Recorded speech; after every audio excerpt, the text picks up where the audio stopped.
이 시간 다 함께 나셔서 하나님 말씀 열왕기하 4장 1절부터 17절까지 말씀 보도록 하겠습니다. 열왕기하 4장 1절부터 17절까지의 말씀입니다. 열왕기하 4장 1절부터 17절까지 말씀을 찾으셨으면 저하고 여러분들하고 한 절씩 교독하겠습니다. 선지자의 제자들의 아내 중에 한 여인이 엘리사에게 부르짖어 이르되 당신의 종 나의 남편이 이미 죽었는데 당신의 종이 여호와를 경외한 줄은 당신이 아시는 바니이다. 이제 빚준 사람이 와서 나의 두 아이를 데려가 그의 종을 삼고자 하나이다 하니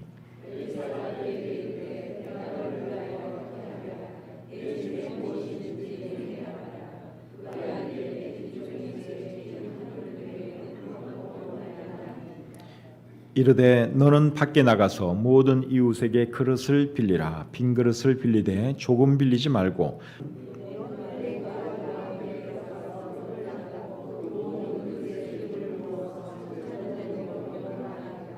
여인이 물러가서 그의 두 아들과 함께 문을 닫은 후에 그들은 그릇을 그에게로 가져오고 그는 부었더니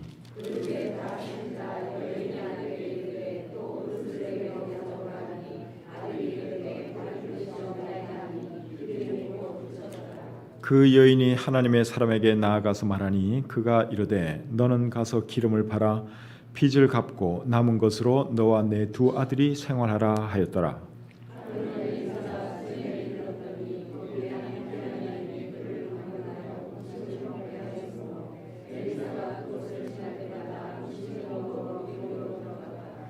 여인이 그의 남편에게 이르되 항상 우리를 지나가는 이 사람은 하나님의 거룩한 사람인 줄을 내가 아오니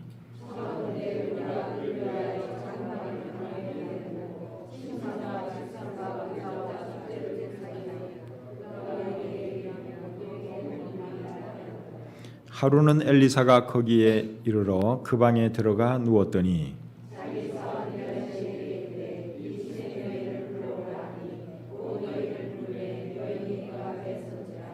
엘리사가 자기 사원에게 이르되 너는 그에게 이르라. 네가 이같이 우리를 위하여 세심한 배려를 하는도다. 내가 너를 위하여 무엇을 하랴? 왕에게나 사령관에게 무슨 구할 것이 있느냐? 하니 여인이 이르되 나는 내 백성 중에 거주하나이다 하니라.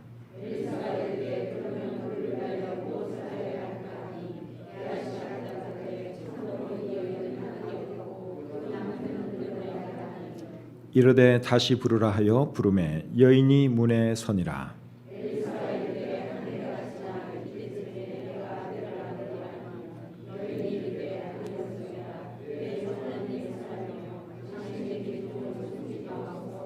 다 같이요.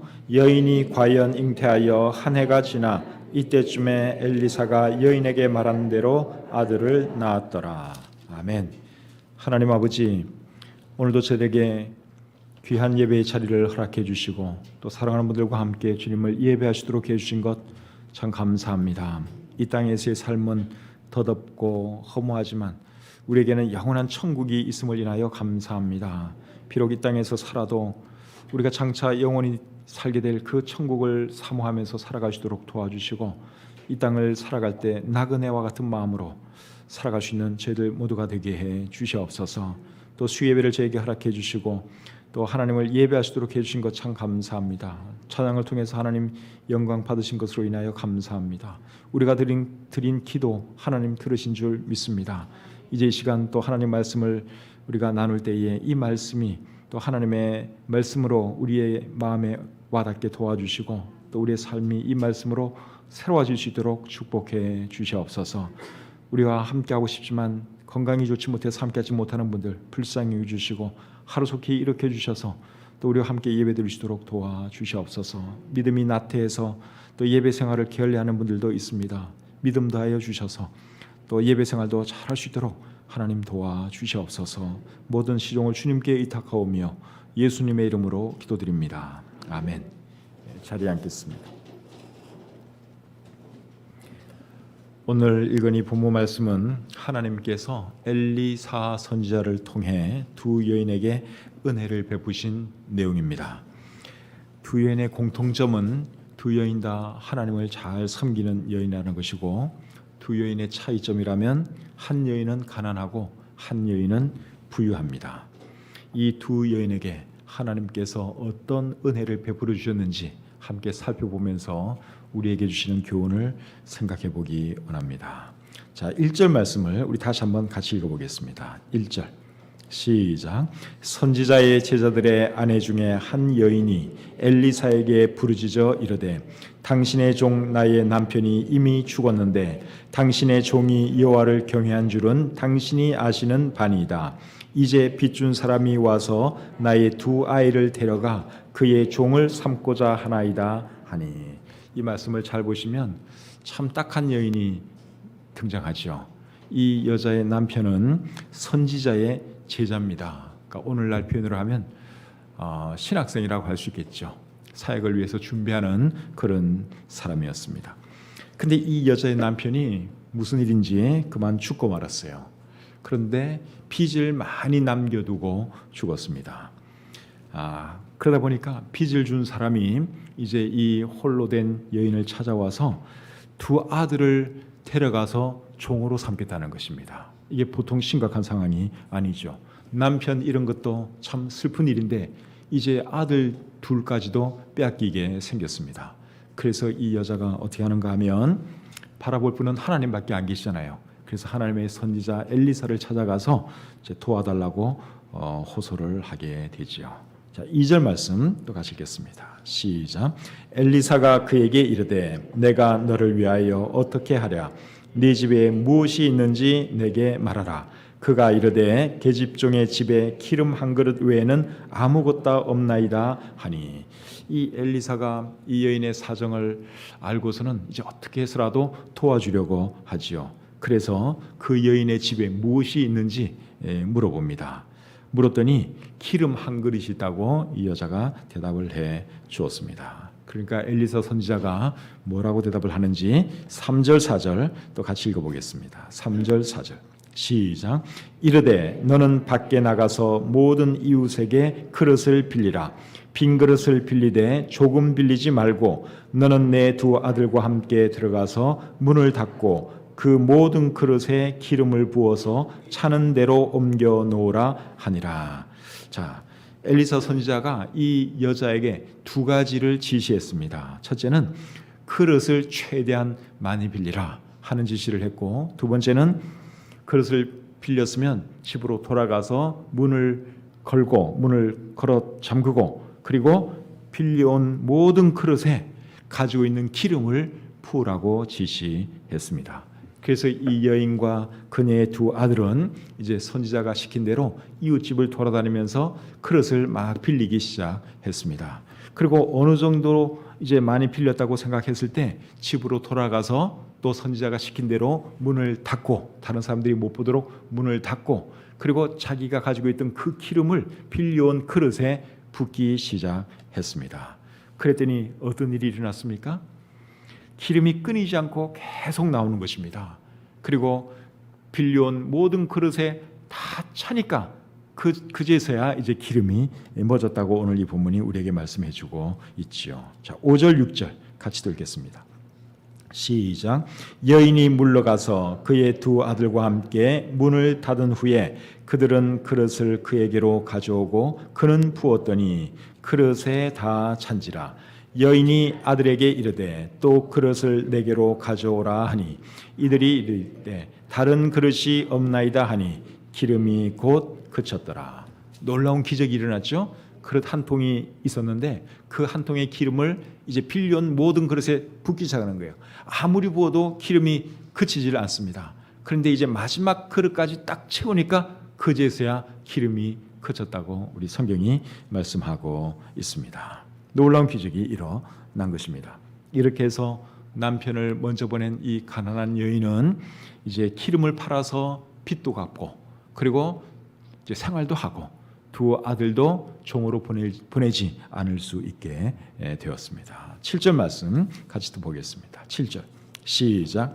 그 여인이 하나님의 사람에게 나아가서 말하니 그가 이르되 너는 가서 기름을 팔아 빚을 갚고 남은 것으로 너와 내 두 아들이 생활하라 하였더라. 하나님께서 가난한 한 과부를 살려 주셨다는 그런 귀한 이야기입니다. 여러분, 이 말씀을 통해서 우리가 배울 수 있는 교훈이 크게 네 가지 있습니다. 첫 번째는 하나님은 간절히 도움을 청하는 자들의 기도를 들어주신다 하는 것입니다. 간절히 도움을 청하는 자들을 우리 하나님은 도와주시는 분이십니다. 1절 말씀에 보니까 이 여인은 엘리사에게 부르짖었다고 말씀하고 있습니다. 자, 1절 말씀을 여러분 다시 한번 보세요. 선지자의 제자들의 아내 중에 한 여인이 엘리사에게 부르짖어 이르되, 어떻게 했다고요? 부르짖었다고 말씀을 하고 있죠. 그러니까 막 큰 소리로 도와달라고. 너무너무 지금 상황이 어렵다 보니까 정말 울다시피 하면서 이 선지자에게 도움을 청했습니다. 그렇게 울고 부르짖으면서 도와달라고 하니 선지자가 안 도와줄 수가 없는 거죠. 그래서 선지자가 뭐라 합니까? 내가 너를 위하여 어떻게 할꼬? 그렇게 묻죠. 2절 말씀 여러분 다시 보겠습니다. 2절. 엘리사가 그에게 이르되 내가 너를 위하여 어떻게 하랴. 이렇게 해서 결국 이제 엘리사 선지자가 이 여자를 도와주게 되지요. 오늘날에도 하나님은 어떤 사람들을 도와주시는 줄 아십니까? 하나님께 간절히 부르짖는 사람을 도와주시죠. 간절히 도움을 청하는 사람들을 하나님은 오늘날에도 도와주십니다. 그래서 우리가 하나님께 도움을 청할 때는, 하나님께 기도할 때는 간절한 마음으로 해야 하는 것이죠. 예레미야 33장 3절 우리 같이 한번 읽어보겠습니다. 시작. 너는 내게 부르짖어라. 내가 내게 응답하겠고 네가 알지 못하는 크고 은밀한 일을 내게 보이리라. 자, 이게 보니까 너는 내게 부르짖으라고 말씀하고 있어요.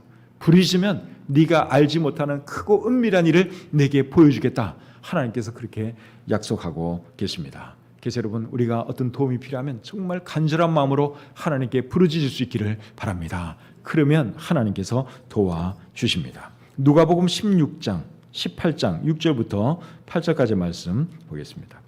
누가복음 16장 6절부터 8절까지 말씀 제가 읽어보겠습니다. 주께서 또 이르시되 불의한 재판장이 말한 것을 들으라. 하물며 하나님께서 그 밤낮 부르짖는 택하신 자들의 원한을 풀어주지 아니하시겠느냐? 그들에게 오래 참으시겠느냐? 내가 너희에게 이르노니 속히 그 원한을 풀어주시리라. 여기도 보시면 하나님께서 어떤 사람들의 기도를 들어주신다고 말씀하는가 하면 밤낮 부르짖는 택하신 자들의 기도를 들어주시겠다고 약속하고 있습니다. 그래서 기도를 할 때는 이렇게 해야 되는 거죠. 도움이 필요하면 정말 하나님께 간절히 매달릴 필요가 있습니다. 그냥 한두 번 대충 기도해가지고는 하나님이 귀를 안 기울이죠. 그러나 정말 간절히 기도하는 사람의 기도는 하나님께서 귀를 기울여 주십니다. 사도행전 12장 5절 또 보겠습니다. 사도행전 12장 5절 말씀. 자, 우리 또 자막 보면서 같이 읽겠습니다. 시작. 이에 베드로는 옥에 갇혔고 교회는 그를 위하여 간절히 하나님께 기도하더라. 베드로가 옥에 갇혔는데 교회가 베드로를 위해서 어떻게 기도했다고요? 간절히 기도했어요. 간절히 기도했더니 하나님께서 기도를 들어주셨습니까? 안 들어주셨습니까? 들어주셨어요. 여러분들이 성경을 읽어보시면 하나님께서 그 기도를 들어주셨습니다. 또 사도행전 5장 17절 18절 보겠습니다. 야고보서 5장 17절 18절. 자, 야고보서 5장 17절 18절 말씀. 자, 같이 읽겠습니다. 시작. 엘리야는 우리와 성정이 같은 사람이로되 그가 비가 오지 않기를 간절히 기도한즉 3년 6개월 동안 땅에 비가 오지 아니하고 다시 기도하니 하늘에 비를 주고 땅이 열매를 맺었느니라. 여기도 보시면 엘리야가 비를 위해서 간절히 기도했다고 말씀을 하고 있죠. 비 안 오기를 위해서 간절히 기도했더니 비가 안 와요. 그리고 또 비 오게 달라고 하나님께 간절히 기도했더니 또 하나님께서 비를 보내주셨습니다. 갈멜산 위에서 엘리야 선지자가 얼마나 간절히 기도한가는 우리가 성경을 읽어보면 거기 나오죠. 정말 간절히 하나님께 기도했더니 하나님께서 그의 기도를 들어주셨습니다. 그래서 우리가 오늘 이 본문을 통해서 첫 번째로 배울 수 있는 교훈은 하나님은 간절히 도움을 청하는 자들을 도와주신다 하는 것입니다. 두 번째로 배울 수 있는 교훈은 하나님은 우리에게 있는 것을 사용하여 일하시는 분이다 하는 것을 우리가 배울 수 있습니다. 오늘 이 본문에서 엘리사 선지자가 여인에게 처음 했던 말은 내가 네게 무엇을 해줄까 하는 것이고, 두 번째로 한 말은 내 집에 무엇이 있는지 내게 말하라 하는 거죠. 자, 2절 말씀 여러분 다시 한번 보겠습니다. 본문 2절입니다. 엘리사가 그에게 이르되 내가 너를 위하여 어떻게 하랴? 내 집에 무엇이 있는지 내게 말하라. 두 마디를 했어요. 내가 너를 위해서 뭘 해줄까 물었고, 그 다음에는 너희 집에 무엇이 있느냐 그렇게 물었죠. 그랬더니 여자가 집에 있는 기름 한 그릇이 생각나서 우리 집에 기름 한 그릇밖에 없습니다. 그리고 다른 것은 아무것도 없습니다. 그렇게 말을 했죠. 그랬더니 하나님께서 어떻게 하셨어요? 그 기름을 사용하셔서 놀라운 기적을 베푸셨습니다. 우리 하나님은 무에서 유도 창조하실 수 있는 분이세요. 그러나 우리 하나님은 우리에게 있는 것을 사용하셔서 일하기를 즐겨하시는 분이라고 하는 것을 잊으시면 안 됩니다. 하나님께서 사르밧 과부를 먹여 살리실 때도 그녀가 가지고 있던 마지막 남은 음식 자료를 사용하셔서 기적을 일으키셨죠. 통에 남은 가루 조금과 병에 있는 기름 조금, 그게 마지막 음식이었는데 그 음식으로 하나님의 선지자를 섬겼더니 그 집에 가루와 기름이 떨어지지 않도록 하나님께서 역사해 주셨다고 우리 성경이 말씀하고 있습니다. 뭐 다른 데서 하나님께서 가져와서 그 여자와 아들이 먹고 살 수 있도록 할 수도 있었겠죠. 그런데 우리 하나님은 그렇게 안 하시고 그 여자가 가지고 있던 가루와 기름을 활용하셔서 계속적으로 놀라운 일을 일으키셨다고 하는 사실입니다. 하나님께서 모세를 사용하실 때도 모세가 가지고 있던 지팡이를 사용하신 것을 우리가 볼 수 있습니다. 출애굽기 4장 2절에 보시면 이렇게 말씀하고 있습니다. 출애굽기 4장 2절. 여호와께서 그에게 이르시되 내 손에 있는 것이 무엇이냐? 그가 이르되 지팡이니이다. 네가 손에 지금 뭘 들고 있느냐? 네, 제가 지팡이 들고 있습니다. 그렇게 말을 했죠. 그런데 하나님은 그 지팡이를 통해서 또 얼마나 많은 기적을 행하십니까? 그래서 우리 하나님은 오늘날에도 마찬가지예요. 뭐 없는 것 가지고 어떤 기적을 행하는 그런 분이 아니라 우리에게 있는 것을 활용하셔서 놀라운 일을 일으키시는 분이다 하는 것입니다. 예수님께서 오병이어의 기적을 행하실 때도 한 아이의 작은 도시락을 사용하셔서 그 기적을 행하셨죠. 아이가 가지고 있는 떡 5개와 작은 물고기 2마리, 작은 도시락이에요. 그걸 가지고 우리 주님은 기적을 행하셔서 수많은 사람들을 먹게 해 주셨습니다. 오늘날에도 마찬가지예요. 하나님께서 어떤 일을 하실 때는 우리가 가지고 있는 어떤 것을 사용하셔서 놀라운 일을 하시는 분이라고 하는 것을 잊으시면 안 됩니다. 우리 교회가 지금 하나님의 은혜로 건축을 하고 있는데 저는 그것이 기적이라고 생각이 듭니다. 근데 하나님께서는 우리 교회를 이제 건축하도록 허락하셨는데 무엇을 통해서 이제 건축을 하도록 하셨는가 하면 우리가 가지고 있던 땅을 활용하셔서 하나님께서는 건축을 하게 하셨습니다. 갑자기 뭐 어디서 누가 큰 돈을 주거나 하나님께서 하늘에서 큰 돈을 뚝 떨어뜨려 가지고 건축한 게 아니라 우리 교회가 가지고 있던 땅을 그걸 활용해서 하나님께서는 이제 건축을 하게 해 주셨죠. 그런데 아무리 땅을 가지고 있어도 여러분 그 땅 팔리지 않으면 우리가 건축 못하는 거였어요. 그런데 참 하나님 은혜로 기도했더니 2주 만에 그 안 팔리던 땅이 팔리게 해주는 그런 기적을 하나님께서 일으켜 주셨고, 그렇게 해서 지금 건축을 잘 진행하고 있는 것이죠. 그리고 그 땅을 우리 교회가 샀는데 그 땅을 산 돈은 또 어디서 나왔습니까? 우리 성도님들이 가지고 있는 돈에서 나왔죠. 성도님들이 가지고 있는 돈을 믿음으로 하나님께 내어드렸더니 그 돈이 모여가지고 땅이 되고 그 땅이 또 지금 건축할 수 있는 그런 기반이 된 것입니다. 그래서 하나님께서 무엇을 하시기 위해서 내게 무엇이 있느냐라고 물으시면 언제라도 여러분 솔직하게 대답할 수 있기를 바랍니다. 그리고 하나님께 믿음으로 내어드릴 수 있기를 바랍니다. 그렇게 하면 하나님께서 기적을 일으켜 주시죠. 가지고 있으면서도 안 내놓으면 기적 안 일어납니다. 근데 누군가가 그 하나님의 요구에 순종하면 그것이 이제 씨앗이 되어서 놀라운 역사를 일으키는 것이죠. 그래서 우리 하나님께서 어떻게 일하시는가 우리가 잘 이해할 필요가 있어요. 내가 안 내도 다른 사람이 내겠지. 안 그래요. 여러분이 내셔야 돼요. 우리 각자가 내야 되는 거예요. 하나님께서 네가 너에게 무엇이 있느냐 이렇게 물으면 솔직하게 얘기해야죠. 하나님, 나에게 통장에 돈이 이만큼 있습니다. 내 부동산이 이만큼 있습니다. 하나님께 얘기하는 거예요, 솔직하게. 그럼 하나님께서 감동 주시는 대로 하나님께 드리다 보면 그것을 통해서 하나님은 일하시고 놀라운 역사도 일으키고 그렇게 하는 것이죠. 그래서 기적은 여러분 누군가가 순종할 때 항상 일어난다 하는 것을 잊지 마시기를 바랍니다. 아멘. 이럴 때는 또 아멘 잘 안 하시더라고요. 그 다음에 세 번째로 오늘 이 본문을 통해서 우리가 배울 수 있는 교훈은 하나님은 우리가 준비한 만큼 주시는 분이다 하는 교훈을 우리가 배울 수 있습니다. 오늘 이 본문에서 엘리사 선지자가 그 가난한 여인에게 뭐라 그랬는가 하면 그릇을 최대한 많이 준비하라고 말을 했죠. 자, 3절 말씀 보겠습니다. 3절. 자, 다시 한번 같이 읽을까요? 시작. 이르되 너는 밖에 나가서 모든 이웃에게 그릇을 빌리라. 빈 그릇을 빌리되 조금 빌리지 말고. 그러니까 많이 빌리라는 거예요. 그릇을 많이 빌려오라 그랬어요. 이 집에는 뭐 그릇이고 뭐고 남아있는 게 별로 없어요. 그러니까 옆집 다니면서 그릇을 많이 빌려라. 최대한 많이 빌려와라. 엘리사 선지자가 그 여자에게 그렇게 말을 했습니다. 그래서 이제 그 그릇들에게 하나님께서 기름을 채워주시는데 그 기름이 언제 끝났습니까?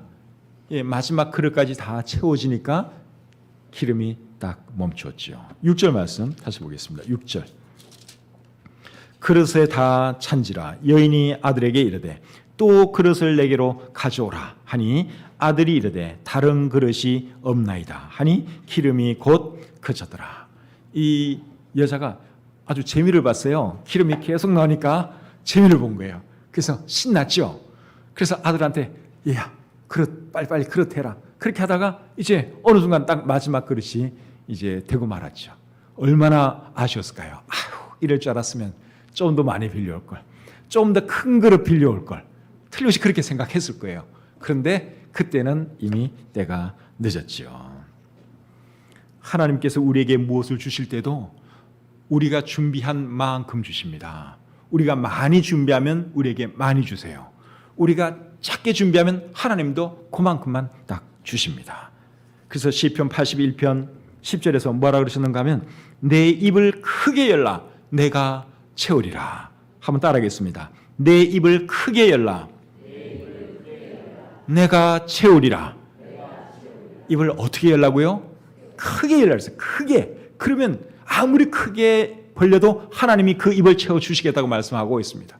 믿음이 적어서 입을 조그맣게 열면 하나님은 그만큼밖에 안 채워주세요. 그런데 입을 크게 열면 하나님이 또 크게 맞게끔 채워주신다는 것입니다. 그래서 이런 사실을 기억하시고 이왕이면 우리가 큰 사람이 되고 많이 준비할 줄 아는 그런 사람이 되었으면 좋겠습니다. 큰 사람에게 하나님은 많이 채워주시고 또 많이 준비한 사람에게 많이 채워주는 분이기 때문에 그렇습니다. 자, 네 번째로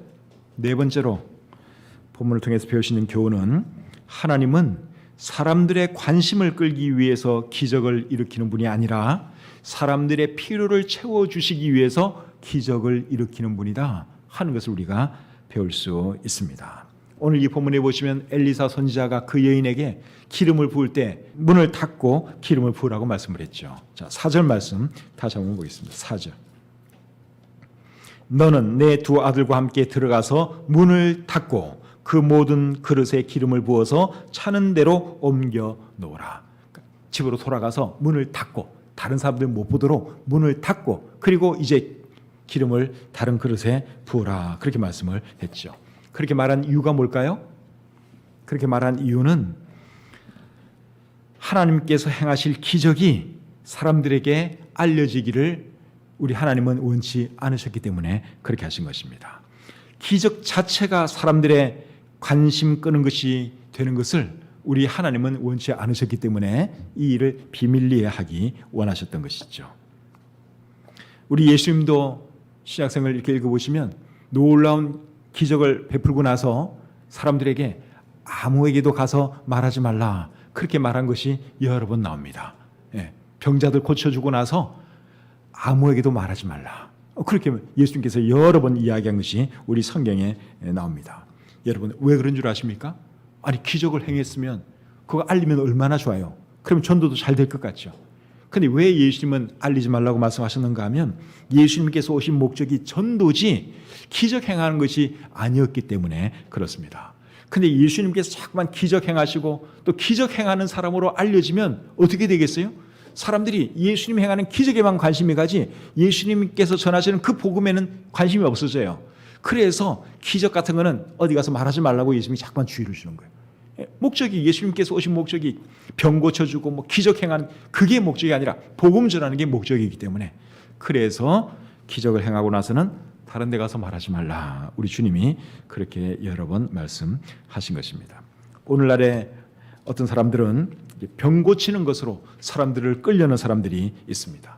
병을 고쳐서 참 우리 교회 오면 이런 병이 낫는다. 그러니 우리 교회로 많이 오십시오. 이제 이런 거 홍보하는 그런 사람들이 있고 그런 교회들이 있는데 그거는 여러분 사실 바른 방법이 아닙니다. 왜 그런가 하면 예수님께서 오신 목적이 병 고치는 거 아니잖아요. 근데 병 고치는 것을 자꾸만 얘기하다 보면 나중에는 복음이 여러분 드러나지 않을 수가 있어요. 병 고치는 것만 어제 중요한 것처럼 되어버릴 수가 있죠. 근데 우리 예수님은 절대로 교회가 그런 식으로 가는 것을 원치 않으세요. 교회에서 병 낫는 기적이 일어날 수 있죠. 근데 그거 나팔 불면 오히려 역효과 날 수 있습니다. 병 고치고 하는 거는 그건 의사가 나팔 불어야지 병원이 나팔 불 일이지 교회가 나팔 불 일은 아니라는 것입니다. 교회는 뭘 나팔 불어야 되는 거예요? 예수 그리스도의 복음을 나팔 불어야죠. 영혼들이 거듭나고 구원받는 그것이 우리 교회의 주 관심사지 병 고치고 뭐 어떤 일이 일어나고 그게 중요한 것이 아니라는 것입니다. 그래서 사람들이 예수님에게 기적을 보여달라 그랬을 때 예수님께서 하신 말씀이 뭔가 하면 인자는 요나의 표적밖에는 보여줄 표적이 없다 그랬어요. 요나의 표적. 그거 외에는 다른 표적 보여줄 거 없다 그랬어요. 요나의 표적은 무엇입니까? 예수님께서 죽으셨다가 3일 만에 다시 살아나는 그 기적을 말하는 것이죠. 그러니까 복음 그 자체예요. 그게. 그러니까 복음 외에는 나는 보여줄 것도 없고 말할 것도 없다 그 말입니다. 그래서 병 고치는 것, 뭐 은사 이런 거 나팔 부는 교회는 좋은 교회라고 할 수 없습니다. 저도 사실 여러분 개인적으로 기적 체험한 적이 있어요. 저도 기적을 체험한 적이 있는데 꽤 오래된 이야기예요. 제가 이런 얘기 거의 안 합니다. 근데 진짜 제가 기적을 체험을 했어요. 꽤 오래된 일인데 저희 집사람하고 저하고 신방 가기 전에 커피나 한 잔 마시고 신방 가야 되겠다.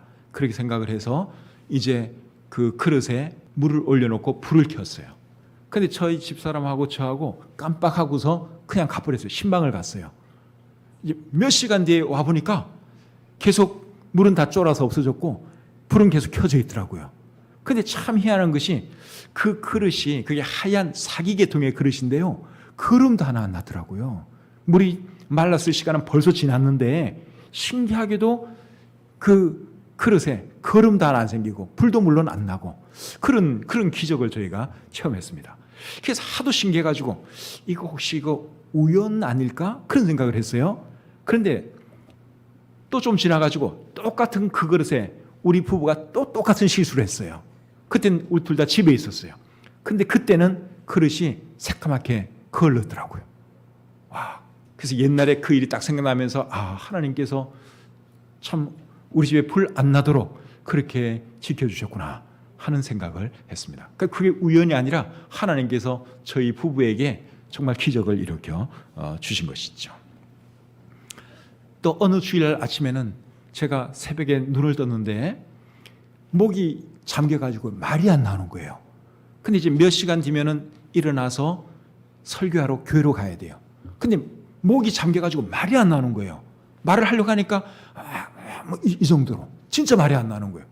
그래서 이거 어떡하나 빨리 내가 다른 사역자에게 이 전화를 해가지고 이걸 알려야 되나 설교 대신 좀 하라고 내 목이 지금 완전히 갔으니까 말을 못 하겠으니까 대신 설교 준비하라고 알려야 되나 말아야 되나 막 고민을 하면서 일단 기도를 했어요.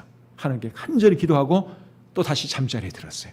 근데 몇 시간 뒤에 이제 다시 잠이 깼는데 그때는 정말 언제 그런 일이 있었느냐는 듯이 목이 깨끗해진 거예요. 그리고 정상적으로 멀쩡하게 설교 잘한 그런 적도 있습니다. 이것도 제가 볼 때는 기적이에요. 진짜 말이 안 나오더라고요. 왜 그런지 나도 모르겠어요.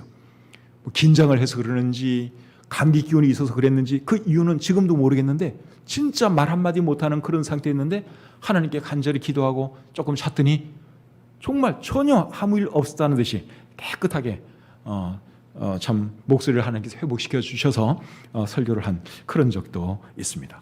그래서 저는 이런 기적 있는 거 내가 얘기 안 하잖아요. 그죠? 거의 안 해. 난 이런 기적 얘기 안 해요.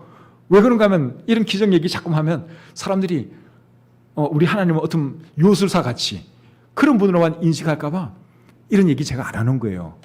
근데 오늘은 그냥 한번 해드렸어요. 예. 근데 진짜 중요한 건 뭐예요? 제 삶 가운데 일어난 진짜 제일 큰 기적은 뭔 줄 아십니까? 제 영혼이 예수 그리스도 통해서 죄사함 받고 제가 구원받고 새 사람이 되었다고 하는 사실입니다. 그게 저에게는 제일 놀라운 기적이에요. 그리고 제가 사람들에게 말할 것도 역시 그거밖에 없어요.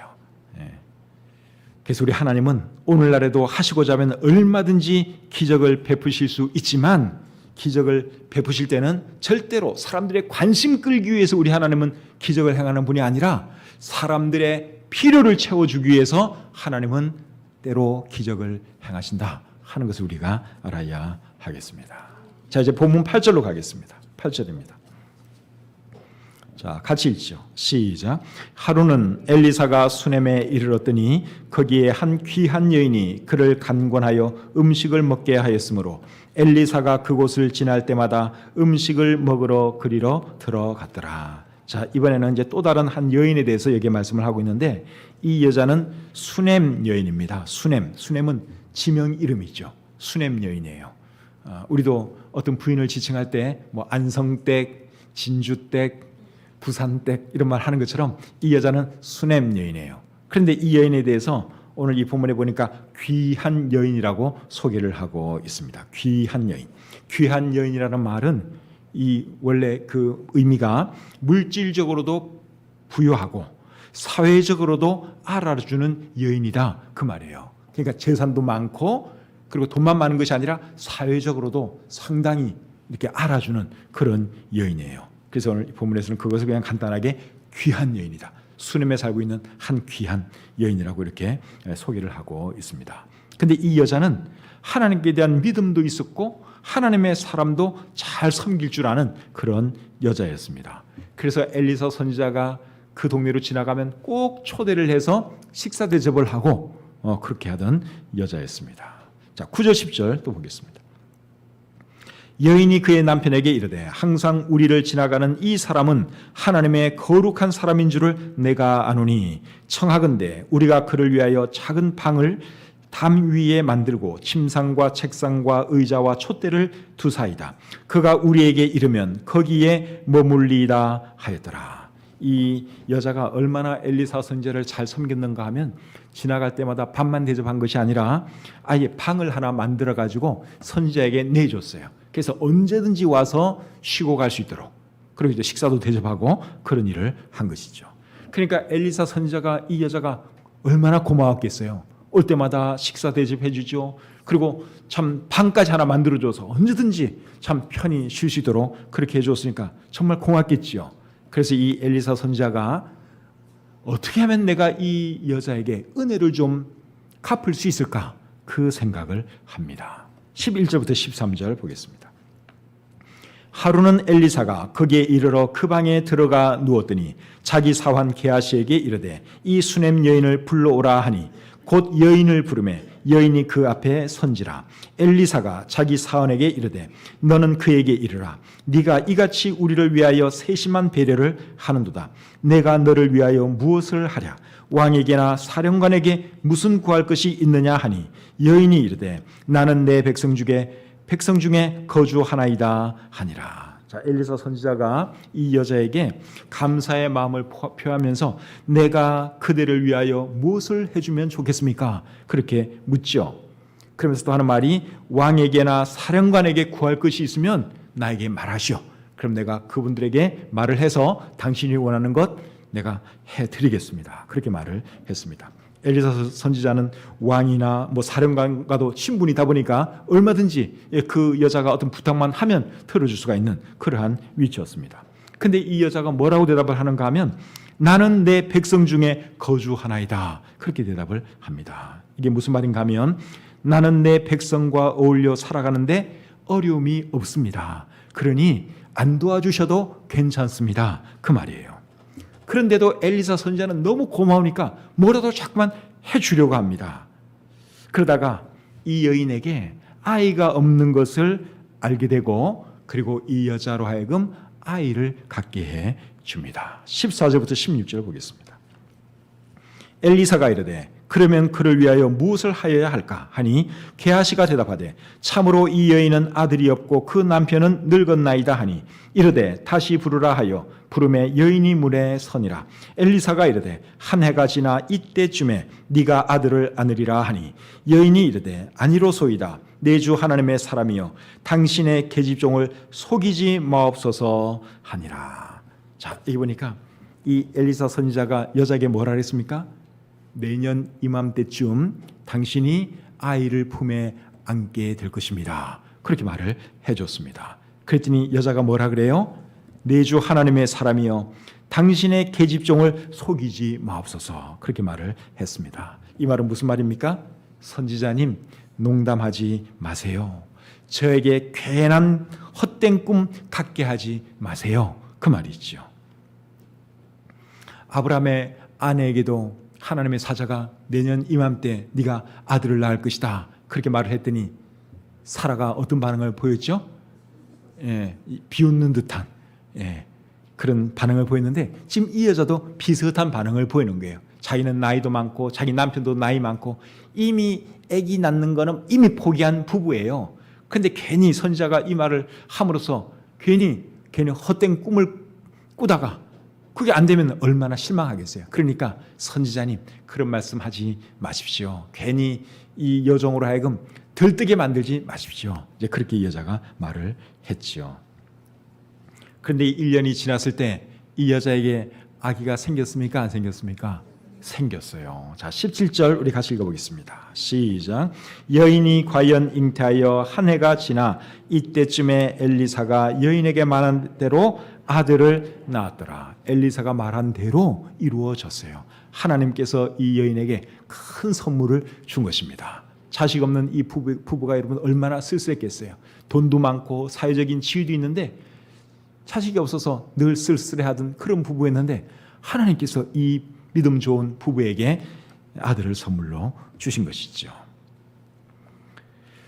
이 여자는 아들을 얻으려고 하나님께 기도를 했다거나 또 아들을 얻고 싶어서 엘리사 선지자에게 잘 대접한 것이 아니죠. 그냥 하나님의 사람이니까 귀한 분이니까 오갈 때마다 늘 대접하고 방도 내주고 그런 거예요. 아무런 바라는 것 없이 그냥 한 거예요. 그냥 순수한 마음으로. 그런데 하나님은 이 여자의 그 아름다운 마음을 보시고 아들을 선물로 주신 것입니다. 그래서 여러분 여기서 우리가 배우시는 교훈이 뭔가 하면 하나님은 하나님을 잘 섬기는 사람들에게 은혜를 베풀어 주신다 하는 것을 우리가 교훈으로 배울 수 있습니다. 성경을 여러분들이 잘 읽어보시면 하나님께서 은혜를 베풀어 주신 사람들이 주로 어떤 사람들이었는가 하면 하나님 잘 섬기는 사람들이었어요. 하나님 잘 섬기는 사람들에게 하나님께서 은혜를 베풀어 주셨습니다. 다윗이 그런 사람이었고 솔로몬이 그런 사람이었죠. 심레요한의 아버지 스가랴가 그런 사람이었고 예수님을 낳은 마리아가 그런 사람이었습니다. 하나님을 잘 섬기니까 하나님께서 은혜를 베풀어 주셨습니다. 이것은 오늘날에도 마찬가지예요. 어떤 사람에게 은혜를 베풀어 주시느냐? 하나님 잘 섬기는 사람들에게 은혜를 베풀어 주십니다. 하나님께서 우리들에게 물질을 주시고 재능을 주시는 이유가 무엇일까요? 하나님을 잘 섬기라고 물질도 주시고 재능도 주시는 것이죠. 그래서 오늘 이 본문에 나오는 귀한 여인처럼 이 여인처럼 우리에게 있는 것들을 잘 활용해서 하나님을 잘 섬기는 사람들이 되었으면 좋겠습니다. 그런 사람이 되면 하나님께서 저와 여러분들에게도 은혜 베풀어 주실 것을 믿습니다.